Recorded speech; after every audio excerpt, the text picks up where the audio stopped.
Alright. Number, what is it? 25, 23, something like that.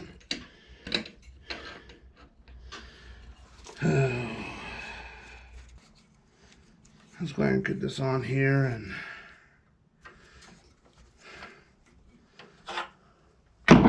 crap.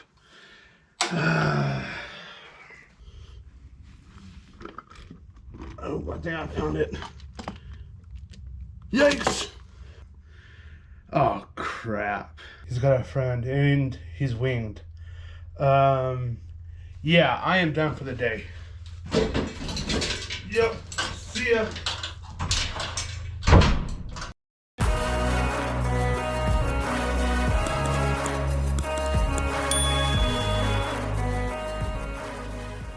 Welcome back. So today we're going to be working on the railing for the porch here, and as you can tell, it doesn't have one, and we're since we moved in.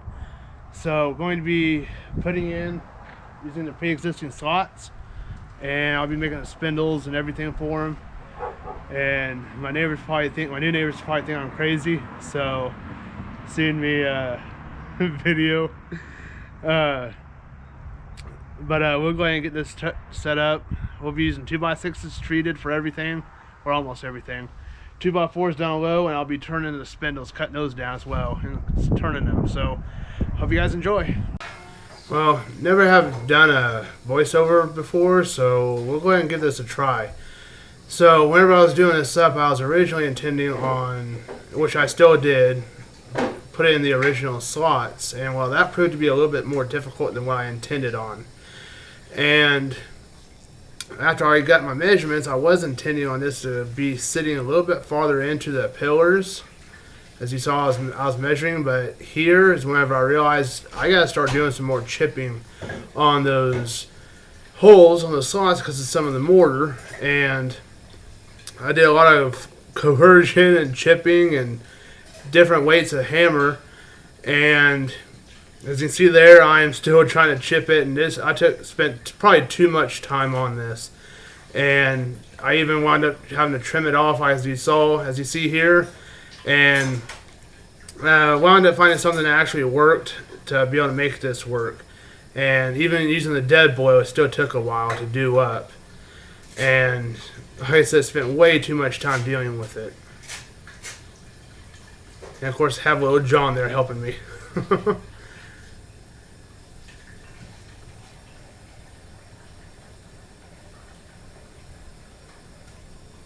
Now here I'm just making sure that there wasn't any more stuff inside there, and just kept on chipping away, trying to chip away at that red brick. And it turned out it didn't really fare that well, and just wound up measuring it to make sure, well, cutting it to make it fit. And managed to go ahead and get them all three in for these three sides, and there is a little bit of drop there as you see. I'll be using some 2x6s to go up right there against the red brick, so I can go ahead and screw the 2x4 bottom to, because I didn't think about that whenever I was initially doing it. Over there to the left, you should see the 2x6 on the pillar, and going through here, wound up getting my measurement and realized that I needed to go ahead and square up and screw in that 2x6 to the deck so that it wouldn't move.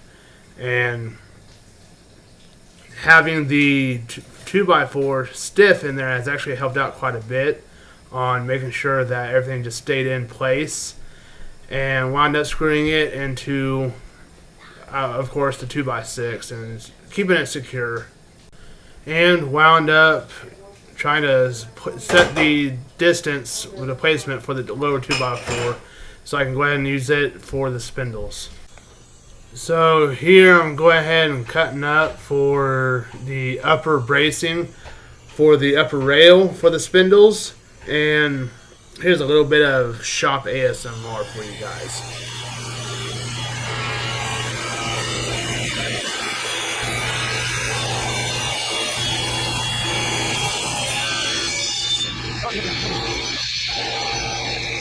Now here I am pre-drilling all the holes for those upper bracings and go ahead and trying to clamp them and doing all of them all at once, but it turns out I had to go back through after I clamped them and re-drill some of the ones that are on that last one due to the fact that my bit was too short.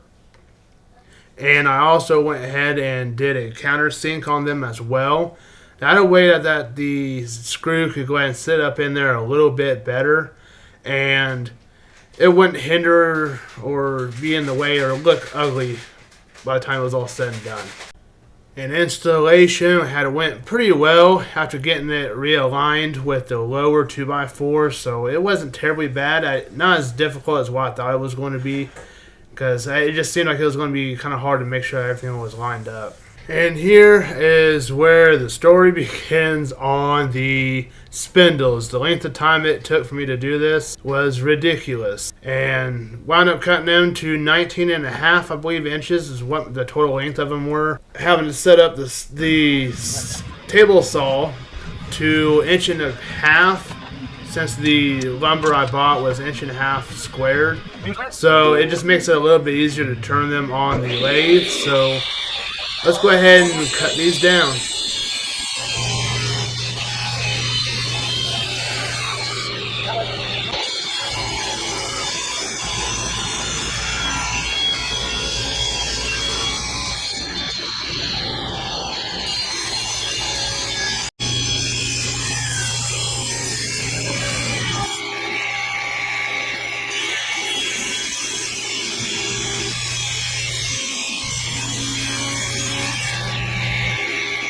And it officially begins. It took roughly 20 hours to get all these spindles turned, and the pattern that I decided to go ahead and go with on these was a 3-2-3-2 pattern of a ball or collar. And I did wind up changing the pattern design actually about the 6th one through, and had simply decided to change it up to make it a little bit more defined. You'll see here later on what I'm talking about. And I'm going to go ahead and get this on over to a kind of a lathe ASMR for you guys.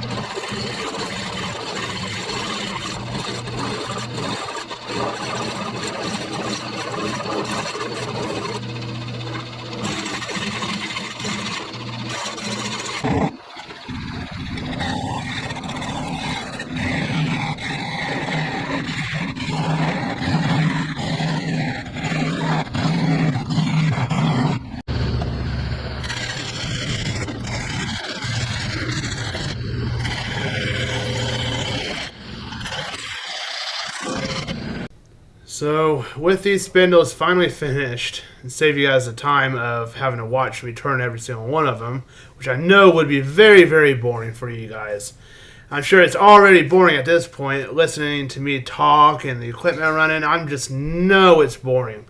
But as you can see here, I'm not quite done. So here I am going ahead and cutting the 45s at the bottom, about halfway through the thickness of the spindle base. And that way just more appealing to the eyes. And so I'm now going ahead and pre-drilling all the holes just so that I don't crack the spindles as I'm putting the screws in. And I am also going to be countersinking the pieces as well, just to have the screws recessed into the spindles. And that way they're flush for the most part, if not recessed in a little bit.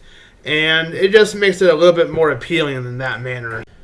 So I officially have them all done up and everything, and finally going ahead and get them installed. I am going off of a 6-inch center for these. I believe that's code for our area, but I can't remember. But if somebody has a problem with that, I'm sure they'll probably bring it up to me eventually. So these are, I guess I was talking earlier, is on a 3-2-3-2 pattern, and they are actually turned out pretty good. Got my helpers helping me pretty well, handing me the spindles and going back and forth between the two, and actually turned out pretty freaking nice for what I think it is anyways, and is a lot better than what it was there, which was absolutely nothing. And the only issue that we may end up having later on is if we wind up selling the house and moving, this will be a hindrance on getting that stuff out of the house and loaded up, because we did use the front porch quite a bit for a lot of the things that we moved into the house that was going to be on the first floor. So may end up having to take at least one of these railings down in the future if we wind up moving. Finally completed the railing here. I am thinking about going ahead at some point adding in a brace down below.